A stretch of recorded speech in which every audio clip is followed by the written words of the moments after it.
नमस्कार, राम राम हरियाणा देख रहे हैं आप। मैं हूं आपके साथ भावना त्रिपाठी। चंडीगढ़ में सीएम नायब सिंह सैनी ने सभी जिलों के डीसी के साथ बैठक की। इस बैठक में मुख्य सचिव और एसीएस भी शामिल हुए। बैठक में विकास कार्यों समेत कई अहम मुद्दों को लेकर चर्चा हुई। सीएम ने अधिकारियों को निर्देश दिए कि जनता के हितों से जुड़े कार्यों में अधिकारी विशेष ध्यान देकर तीव्रता दिखाएं। साथ ही सभी अधिकारी समय सीमा के भीतर जनता से जुड़े कार्यों को पूरा करें।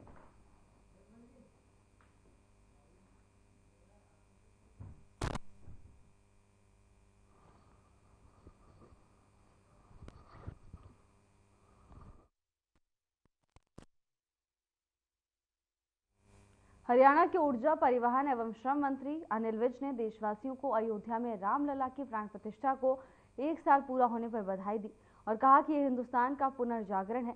पत्रकारों से बातचीत के दौरान अनिल विज ने कहा कि 500 साल से हमारे कण कण में विराजमान भगवान राम के जन्म स्थान पर अनाधिकृत कब्जा हुआ था। कब्जा छुड़वाकर प्रधानमंत्री नरेंद्र मोदी के कुशल नेतृत्व और मार्गदर्शन से वहां भव्य मंदिर बना है और प्राण प्रतिष्ठा हुई है और सारा देश वो कार्यक्रम लाइव देख रहा है।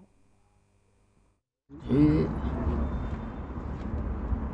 हिंदुस्तान का पुनर्जागरण है।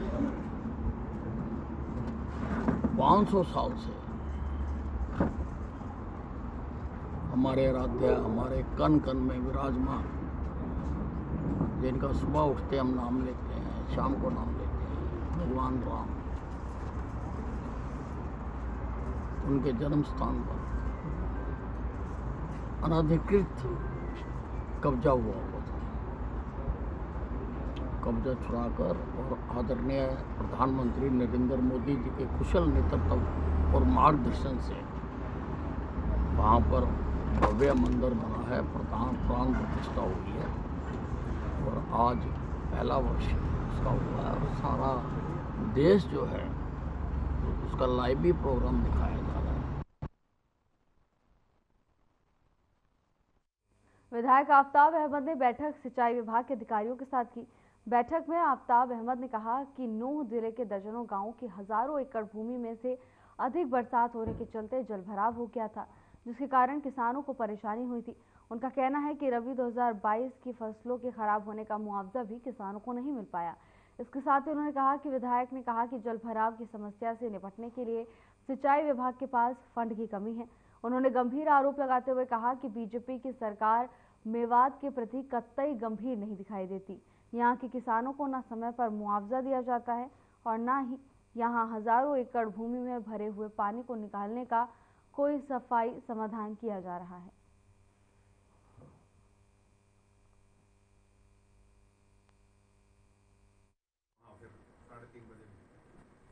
मैं कहूँगा कि हमने तो इस समस्या के लिए जिला प्रशासन से लेके और माननीय मुख्यमंत्री तक अपनी और विधानसभा में भी अपना जब मौका मिला हमने अपनी बात को रखा, लेकिन सरकार की तरफ से ज़्यादा गंभीरता नहीं दिखी और इसी कारण है कि जो आपने जिक्र किया वो जैवत गांव का है, जो आज अखबारों में भी है कि, और उसी तरीके आप देख सकते हो कि नूंह में भी, नूंह शहर जो जिला हेडक्वार्टर है वहाँ भी नूंह के आसपास गांव में सूड़ा का बैंसी गांव में जल भराव की वजह से हज़ारों एकड़ जो है ज़मीन खराब हुई। देवड़ा में अभी जो है पानी निकला। इसी तरीके से लेके हसनपुर से दुबालू लेके गांगोली से लेके आलदो का कीरा की वजह से निकल नहीं पाया। वहाँ फिर 3:30 बजे। खबर चंडीगढ़ से है, जहां रनिया विधानसभा में चुनाव हारने के बाद से कांग्रेस प्रत्याशी सर्वमित्र कंबोज ने रानिया विधानसभा सीट पर कई बूथों की दोबारा से गिनती की मांग की थी, जिसे चुनाव आयोग ने स्वीकार कर लिया है और अब कंबोज को वेरिफिकेशन के लिए बुलाया गया। इसी सिलसिले में सर्वमित्र कंबोज ने पीसी की है। आपको बता दें कि अपनी पीसी में कंबोज ने कहा कि जो गलत होता है उसके खिलाफ आवाज उठानी चाहिए। भारतीय चुनाव आयोग पर सवाल उठ रहे हैं। 2 दिन पहले चुनाव नतीजों को चेक एंड वेरीफाई किया गया था। इसमें चुनाव आयोग पर सवाल उठे हैं और क्या कुछ कहा कंबोज ने, आइए आपको सुनाते हैं। इलेक्शन कमीशन ऑफ इंडिया पर सवाल खड़े हो रहे हैं और काफी समय से हालांकि ये सवाल खड़े हो रहे हैं। आज मुद्दा इसलिए इंपॉर्टेंट है क्योंकि अभी जो 2 दिन पहले हुआ है मेरे साथ, यानी जो चेक एंड वेरिफिकेशन के लिए मैंने अप्लाई किया था और उसमें जो कुछ किया गया, तो ये बहुत बड़े सवाल खड़े करता है इलेक्शन कमीशन ऑफ इंडिया पर। हंगामा खड़ा करना हमारा मकसद नहीं है, हमारा मकसद है सच को सामने लाना।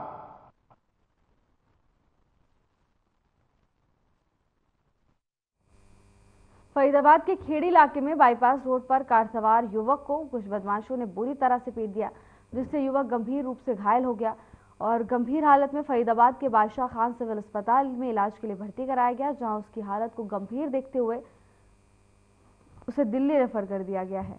घायल ने बताया कि कुछ लोगों ने उस पर लाठी डंडों और कुल्हाड़ी से हमला किया और उसकी गाड़ी को भी नुकसान पहुंचा। फिलहाल पुलिस इस मामले के पीछे की वजह का पता लगाने और हमलावरों को पकड़ने में जुटी हुई है।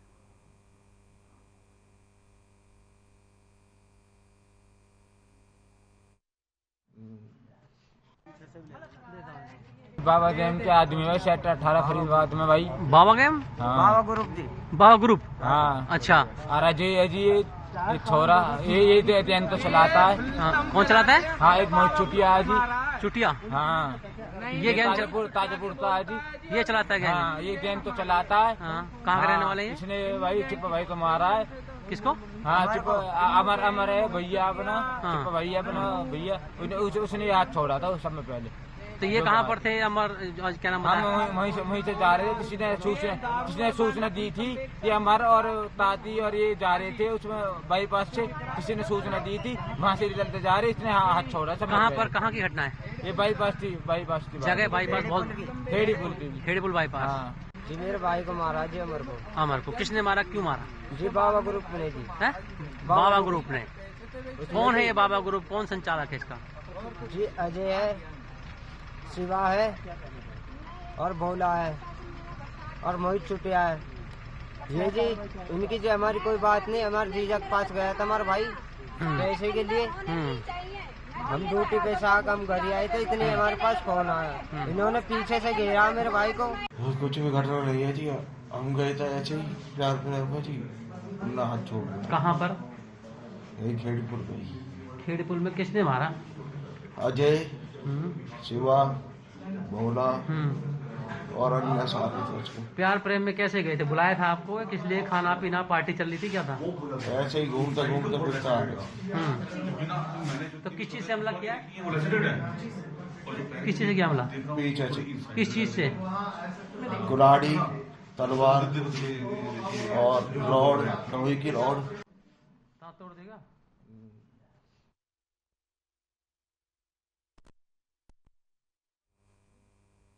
फरीदाबाद को रेफर मुक्त और फरीदाबाद में ट्रॉमा सेंटर बनाने की मांग को लेकर पिछले 40 दिनों से धरने पर बैठे समाजसेवियों ने प्रशासन की आंख खुलने को लेकर 11 लोगों ने मुंडन कराया। इस मौके पर मीडिया से बातचीत करते हुए मुख्य समाजसेवी सतीश चोपड़ा ने बताया कि सरकार की मंशा लोगों को लाभ पहुंचाने की है, इसीलिए वो जनहितैषी नीतियां बना रही है ताकि आमजन को इसका फायदा मिल सके। लेकिन नीचे स्तर पर बैठे भ्रष्ट अधिकारी सरकार की नीतियों को पलीता लगा रहे हैं। वहीं दूसरे समाज में भी फूल महेश ने बताया कि वो खुद इस स्थिति से गुजर चुके हैं और उनकी बेटी ने फरीदाबाद में सही व्यवस्था न होने के चलते दम तोड़ दिया।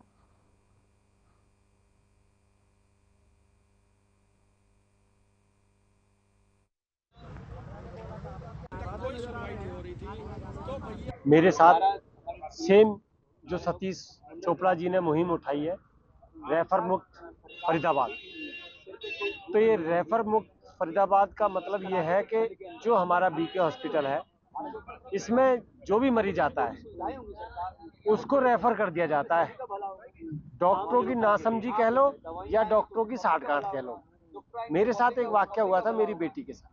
तो मैं जब 10:30 बजे 11 बजे लेके आया था, तो उन्होंने आधे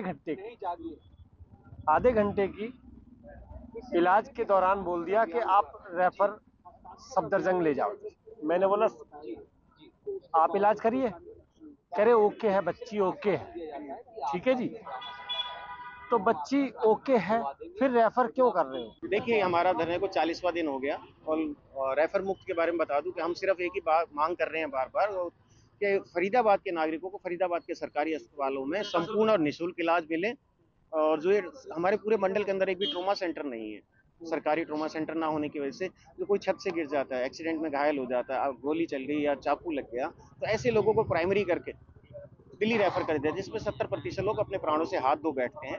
और लोगों की यहाँ मजबूरी बना रखा है कि अगर आपको अपनी जान बचानी है, अपना घर बेचे, जमीन बेचे, जायदाद बेचे, मोटे मोटे सूद में लोग कर्ज लेके आते हैं और प्राइवेट सेक्टर में इलाज कराने के लिए जाते हैं।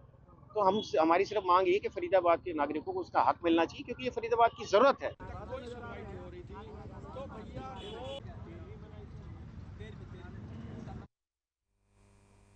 गौवंश को ठिठुरती सर्दी से बचाने के लिए पशुपालन और डेयरी विभाग भिवानी मुस्तैद हो गया है। इस मामले पर जानकारी देते हुए पशु चिकित्सक डॉक्टर विजय सनसनवाल ने भिवानी गौशाला ट्रस्ट के गौवंश को सर्दी से बचाने के उपाय बताए। गौशालाओं में तिरपाल लगाकर और अन्य उपाय अपनाकर गौवंश को सर्दी से बचाया जा सकता है। भिवानी जिले के उप निदेशक डॉक्टर रविंद्र सहरावत ने सभी पशु चिकित्सकों को हिदायतें जारी की और कहा कि गौशाला प्रबंधकों से मिलकर गायों को सर्दी से बचाने के लिए उपयुक्त उपाय करवाएं।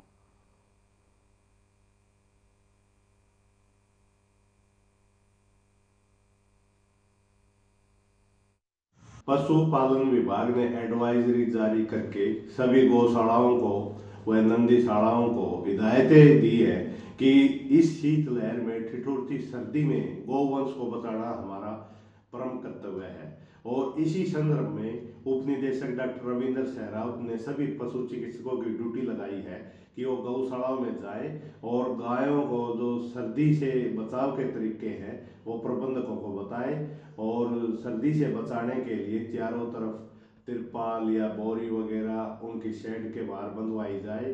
पालन की विभाग की हिदायत के अनुसार हमने पर्दे लगवा दिए हैं और गुटके भी लकड़ी के मंगा रखे हैं ठंड में रात को जलाने के लिए, ताकि गौवंश को कुछ आराम मिल सके, राहत मिल सके। इससे आज से शीतलहर बहुत बड़ी जोरों से चल रही है और मैंने अभी देखा है जहाँ कोई कमी होगी उसको भी पूरा कर रहे हैं हम। उप निदेशक महोदय डॉक्टर सहरावत के हिदायतानुसार हमने गौशाला में सभी जगह पर्दे लगा दिए हैं और इस सर्दी से बचने के लिए लकड़ी का व्यवस्था करवाई है गौशाला से। और रात के समय 10 बजे के आसपास चौकीदार को हिदायत की हुई है कि रात को लकड़ी जला के रखे ताकि इस कड़ाके की ठंड से गौवंश को बचाया जा सके।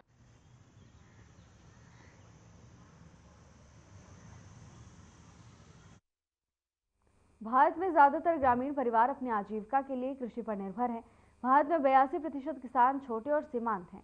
भारत एक कृषि प्रधान देश है, लेकिन फिर भी किसानों की हालत खराब रहती है, क्योंकि हर साल किसानों को बाढ़ और सूखे का सामना करना पड़ता है, जिसके चलते किसान हमेशा परेशान रहते हैं। तो वहीं किसानों की आमदनी के लिए खेती के बहुत ऐसे तरीके भी हैं जिनकी मदद से लाखों करोड़ों रुपए कमाए जा सकते हैं।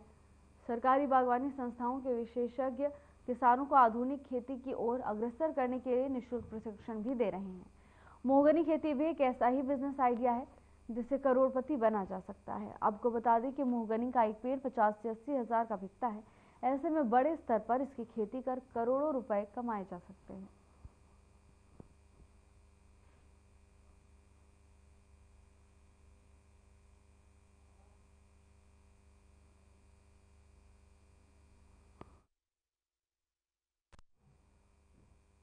तो शाम मौसम में आया अचानक बदलाव की वजह से आम लोगों को धुंध और कोहरे से निजात मिल गई है।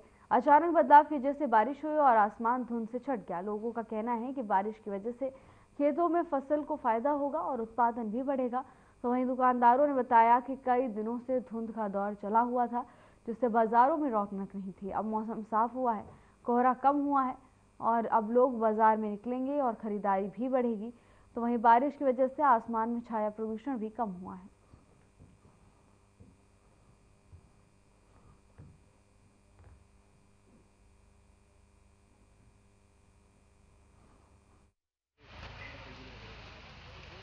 जो आज बरसात हो रही है इससे हमें तो फायदा होगा ही होगा, इससे किसानों को भी फायदा होगा। गेहूं और सरसों की फसल अच्छी होगी।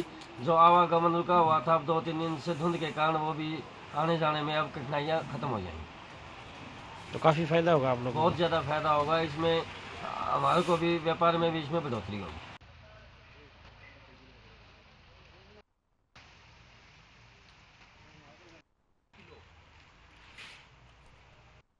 हरियाणा के लोक निर्माण विभाग के मंत्री रणवीर गंगवा ने पंचकुला के सेक्टर 1 स्थित पीडब्ल्यूडी रेस्ट हाउस में हरियाणा ग्रामीण सड़क एवं बुनियादी ढांचा विकास एजेंसी के द्वारा आयोजित सड़क सुरक्षा सप्ताह कार्यक्रम का उद्घाटन किया। ये कार्यक्रम 11 से 17 जनवरी तक आयोजित किया जा रहा है। कार्यशाला के दौरान मंत्री रणवीर गंगवा ने कहा कि सड़क दुर्घटनाओं को कम करने के उद्देश्य से ये पहल की गई है। इस कार्यक्रम में दिल्ली से आए विशेषज्ञों और पीडब्ल्यूडी विभाग के अधिकारियों ने भाग लिया। मंत्री ने बताया कि पूरे प्रदेश में सड़कों पर व्हाइट पट्टियां लगाई जा रही हैं ताकि दुर्घटनाओं को रोका जा सके। अब तक लगभग 37 किलोमीटर सड़कों पर नई पट्टियां लगाई गई हैं, जबकि पुरानी और क्षतिग्रस्त पट्टियों को बदलने का काम पूरा कर लिया गया है।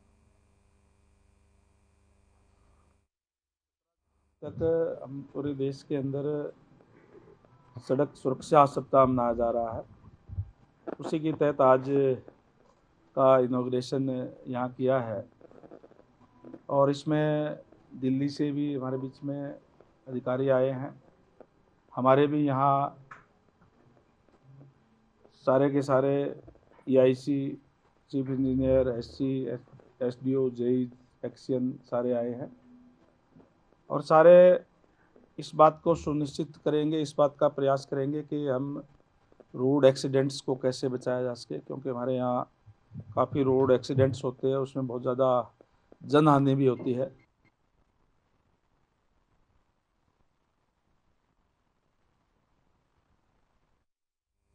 महेंद्रगढ़ में रामलीला परिषद की तरफ से राम मंदिर प्राण प्रतिष्ठा की प्रथम वर्षगांठ के पावन अवसर पर राम महोत्सव मनाया गया। इस मौके पर प्रदेश के पूर्व शिक्षा मंत्री प्रोफेसर रामविलास शर्मा ने बतौर मुख्य अतिथि शिरकत की। इस मौके पर शहर के मुख्य बाजारों से एक शोभा यात्रा निकाली गई। इस यात्रा में 511 महिलाओं ने कलश और 151 महिलाओं ने हाथ में भगवान राम का निशान उठाया था। इस मौके पर पूर्व शिक्षा मंत्री रामविलास शर्मा ने कहा कि उनके रेल मंत्री अश्विनी वैष्णव से बातचीत हो गई है। फरवरी के महीने में अयोध्या से महेंद्रगढ़ तक तीर्थ यात्रा के लिए स्पेशल ट्रेन चलाई जाएगी। तो वहीं इस मौके पर कार सेवकों को शॉल ओढ़ाकर सम्मानित भी किया गया।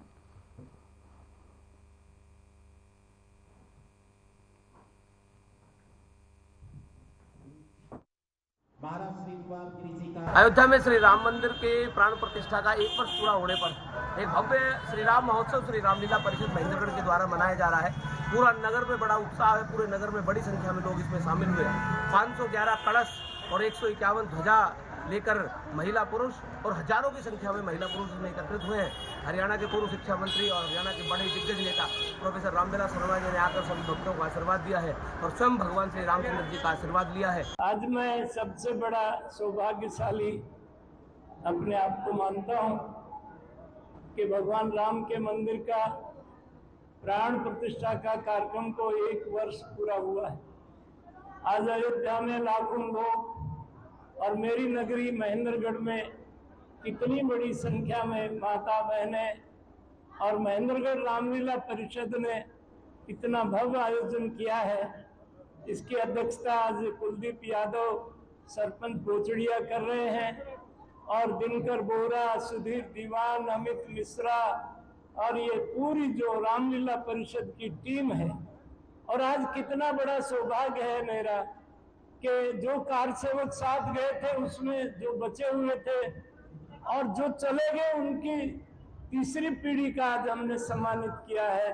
अपने आप को हम सौभाग्यशाली मानते हैं कि 500 वर्ष के संघर्ष के बाद हिंदू समाज आज सनातन शौर्य, शक्ति और पराक्रम का प्रदर्शन करते हुए राम मंदिर का 1 साल पूरा होने पर खुशी से झूम रहा है। और साथ में इस वर्ष प्रयाग का महाकुंभ भी आया है और 144 साल बाद ऐसे ग्रह नक्षत्र का योग है। तो हम सब राम मंदिर के साथ सनातन के जो शौर्य का प्रतीक है, पराक्रम का प्रतीक है, सदियों से जो चल रहा है, कुंभ के मेले के दर्शन भी करें। और ऐसा निवेदन सभी से किया गया है कि महेंद्रगढ़ की जनता महेंद्रगढ़ के कार सेवकों के साथ पुनः अयोध्या और प्रयागराज के लिए जाए।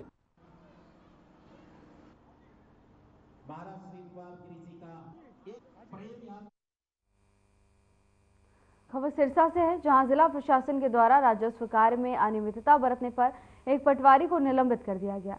गौरतलब है कि पटवारी विकास कुमार की राजस्व संबंधित कार्यों में लंबे समय से लापरवाही और अनियमितताएं बरतने की शिकायतें मिल रही थी।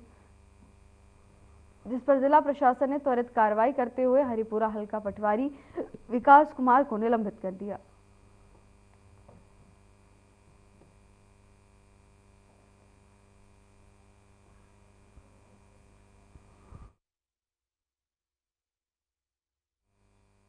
फिलहाल के लिए बस इतना ही। जल्द हाजिर होंगे नई अपडेट्स के साथ। नमस्कार।